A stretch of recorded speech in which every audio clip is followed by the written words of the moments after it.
Hey guys! Another day, another vlog, of course. Okay, nandito na tayo sa farm and they are busy preparing for lunch. So, nandito sa Ateria. Siya yung magluluto ng lunch ngayon dito sa farm, guys. And gulay. Anong natuloy mo, te? Best recipe ni Ateria, chop suey. So, yan ang kanyang lulutuin ngayon, guys. And, ayan. So, yung mga isasahog, bawang sibuyas, tapos capsicum. Dito, oo, merong patatas. Ay, para later to? Dili. Sahog yan? Pasensya na marami, parang nga langaw ngayon. Kahit sa bahay, ang dami. So, patatas, merong cabbage, carrots, and sayote. Yes. Dito naman, hinatid ang frozen food. Yan ay galing kay Ate Charen. So, yan kasi yung mga, meron kasi mga binibenta na frozen food sa Ate Charen. So, ito, meron silang bagong stock.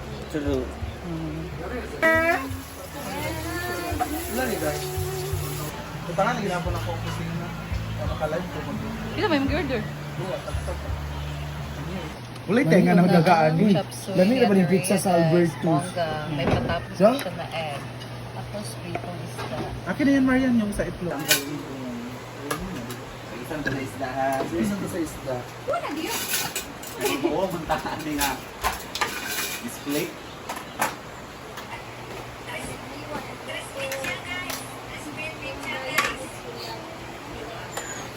Hindi ko alam. Nabalik sila? So, nibalik ang buhato na lang ito ang lakay. Ang tubig nila ang iba po.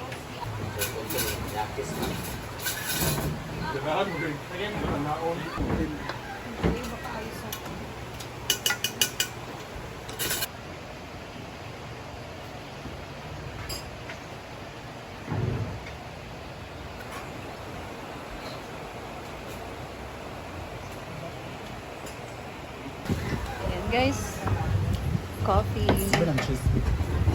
And kaya na muna kami ni Ate Rhea. So, no rice daw kami. Bayot, no rice. Sa lutungan para doon siya Nag-coffee kami. Kasi, wala na naman.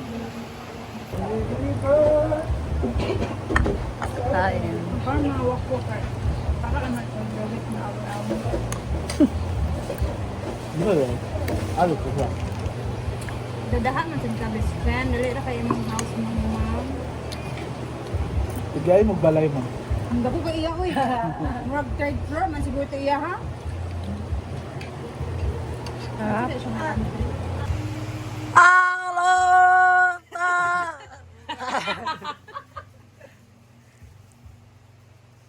So, i-slice lang namin siya ng ganito. 3 slice. A wine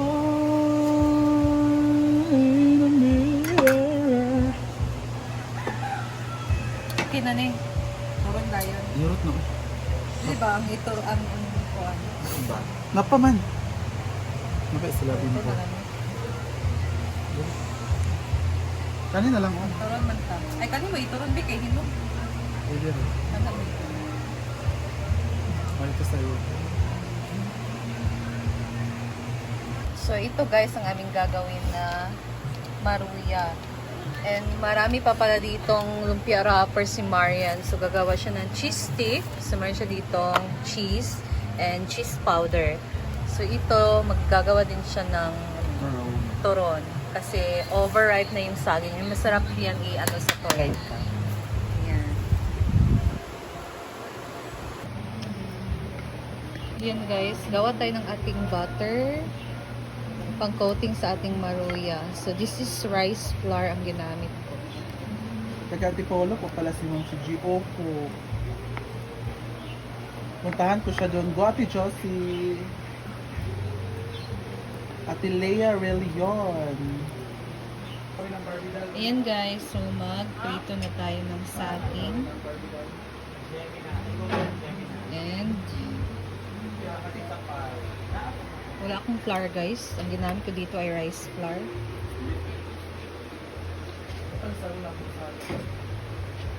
Bahala na lang to.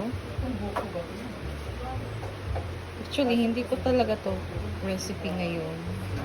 Sadyang may saging lang, kaya lutuin na lang natin.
Medyo malabo guys niya.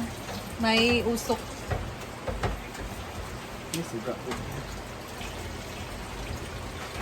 Sorry guys,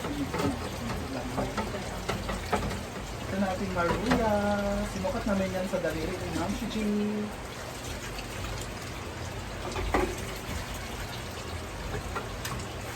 Pasalit siya.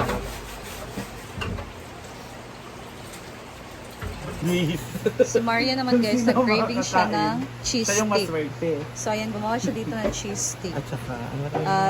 At Turon. turon na saging. Pero With inuna cheese. niya muna itong cheese stick niya. Ayan.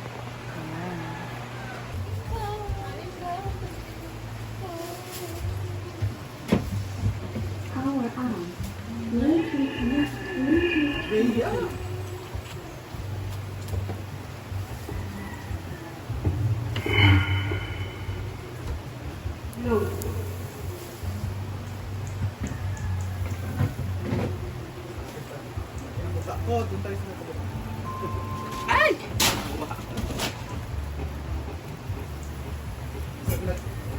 Hindi na sa ilang balay yata na.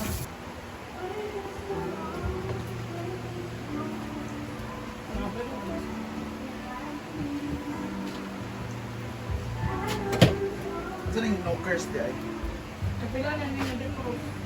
Pak! Ang kasayo. Wala tayo margarine. Another. Bye na guys. Uy, kalabaton mo na. Bye na. Pinagpag na dili ko. Bye-bye. Tapos ka. Yan ang ating maruya guys. Simple lang naman to na maruya. And luto na. Yun na eh. Ayan! So, kakain Kasi tayo, tawag mo na Ana. kakain tayo ng traditional food, Filipino food. Yes, traditional merienda. Sino? Uy! Traditional merienda. Traditional merienda. Ano yan nga tawag? Anong tawag nga? Ano nga ang tawag? Traditional na merienda. Hindi ko alam eh. Anong tawag? Hindi ko alam. Ginoo ko. Wa siya kabalutin. Human ako, mahuman kag sex, maka... Luya. Aluya. Yatay ka. Luya. Maruya! Pero matamis na yung dough niya. Ay parang yung Malamig man coating siya. niya. Di na kailangan ng sugar. Kaya kailangan. Lamig siya. Pero mas kami sa batang sugar. Ay na! Tapos na kayo. Dili, mas kami